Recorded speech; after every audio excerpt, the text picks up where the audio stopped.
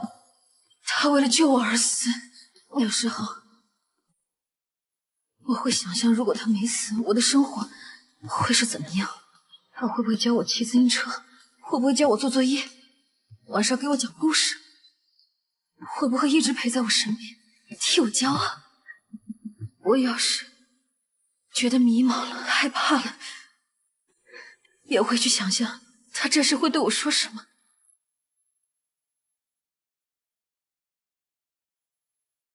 跟着米迦勒的指引，罗斯来到了一处温馨的小屋中。这里正是罗斯婴儿时期曾住过的地方。无论是客厅还是房间内的物品，都表达了伊森对女儿深切且无私的情感。他只希望陪伴着女儿，在女儿长大的路上，成为那个默默守护她的天使。对此，他愿意付出一切。可就在此时，伊芙琳出现在了罗斯的身后，无情地嘲讽着罗斯。她依然是对家人有着病态执念的生物武器，甚至更加嫉妒起了伊森对罗斯的爱。当罗斯即将陷入生命危险，米迦勒再一次出现，缠住了伊芙琳，让罗斯暂时脱离困境。可只要不打败伊芙琳，他们就无法离开这里，并且净化结晶依然不在这个层域。在米迦勒的指导下，罗斯开始用自己的能力对抗伊芙琳，最终在二人的配合之下，伊芙琳被打败了。可涉世未深的罗斯却想上前安慰伊芙琳，但这种行为却让伊芙琳下了杀手。就在千钧一发之际，一个熟悉的身影将罗斯一把推开，他也因此掉入了最深的层域。就算这个人他从未见过，但他也认出了那个一直守护自己的米迦勒正是自己的父亲伊森。罗斯鼓起勇气再次前进，一座古堡和下方的村庄映入眼帘，天空中漂浮着漆黑且巨大的圆球。进入村庄后，罗斯在另一个自己的指引下，来到了村庄的地下。在这里，君主的心脏缓缓蠕动，并且在不断的孵化罗斯的复制品。带着心中的疑虑，罗斯顺着道路，终于来到了净化结晶的面前。他缓缓地捧起了结晶，困扰自己多年的力量也逐渐消散。可成功的喜悦刚刚到来，母神米兰达也出现在了他的面前。原来米兰达一直没有放弃复活自己的女儿。由于罗斯体内的力量已经强大到无法让米兰达直接控制，所以他必须引诱罗斯来到这个领域。而一开始引导罗斯前往君主意识的坚持，也只不过是在米兰达影响下的幻想。在将罗斯引诱来之前，早已在君主意识里复活的米兰达想尽了各种方法来替代罗斯。为此，他甚至开始复制罗斯，但终究是复制品，没有其本身蕴含的力量。意外的是，米兰达发现，只要这些复制品受到生命危险的刺激，就会展现出一小部分和罗斯差不多的能力。于是，他让同为实验品的公爵对这些复制品开始了惨无人道的虐待和追杀，试图激发他们和罗斯相似的能力。可终究还是没那味儿，所以米兰达用回归正常人的生活，将罗斯一步步引诱到了这里。不过伊芙琳出现在中途却是意外，导致米兰达的计划受到了干扰。如今再次面对适合女儿的完美容器，米兰达当即准备动手，还是那个熟悉的身影，正是父亲伊森，坚定地挡在了罗斯的身前，并紧紧地牵着女儿的手。父女二人向着外面逃去，米兰达自然不会放弃，当即冲了上来抓住罗斯。伊森见状反手就是一喷子，二人也终于来到了地面。为了给女儿争取逃跑的时间，伊森再次挡在了罗斯的身前，让他离开这里，去过正常人的生活，去交自己想交的朋友。但伊森也因此被霉菌穿透了身体。听到身后父亲痛苦的叫喊，罗斯再也忍不住了，他直接将手里的净化结晶狠狠地摔在了地上，因为他找到了比成为普通人更宝贵的父亲。随着结晶的破碎，罗斯失去的力量全部回到了他的体内，那就让自己来保护父亲一次吧。在拿起洗手液以后，罗斯的身形犹如鬼魅一般，掏出了父亲引以为傲的散弹枪，他甚至还能够吸收米兰达的力量，发动更加强大的攻击，可始终缺乏战斗经验。罗斯很快便不敌米兰达。见此情况，伊森毫不犹豫地将自己的力量全部交给了女儿。有了这股来自父亲无私奉献的爱，罗斯发动了最强的君主攻击，轻松就将米兰达击败。最终米兰达身体再次钙化，父女二人终于能够在意识空间里相认。伊森一开始没有告诉女儿自己的身份，也是出于一个父亲对女儿的保护。随着罗斯从意识空间中醒来，他手上也多出了一枚伊森戴过的戒指。故事的最后也承接了在8代中的彩蛋，罗斯前去伊森的坟前祭奠，而他也接受了自己体内这份力量，并用这份力量继承父亲伊森洗手液战神的名号。我是秋篇狂魔，咱们下期再见。